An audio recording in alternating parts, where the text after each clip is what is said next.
We've got Simon Rösner here showing us a great example of a little hold, checking that shot a little bit, and then sending it to the open side of the court. So it looks really simple, this, but there's a lot going on that he does really well. So, okay, granted, he gets a really loose shot. But look at how he's actually, this is really interesting. He's always drifting his racket. So his racket's at a relatively slow pace there. And that sends the signal to his opponent, Mossad, to come forward a little bit. Look at Mossad's body language there.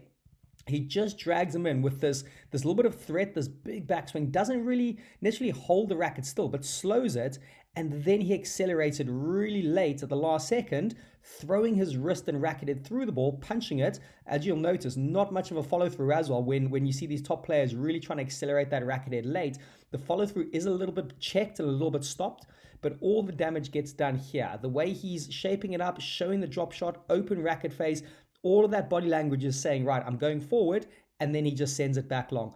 And by the way, if you notice where it finishes, it's a pretty damn good length as well. He really is able to stop and fade the ball. So even if Mossad was to go get that, he'd probably really struggle to get that out because that ball's not coming back. So one more time for good measure, goes in, shows the threat, gets that racket up relatively slow, and that's what does it. Mossad's a little bit stranded, and then the quick racket head speed at the end sends that ball to the open part of the court.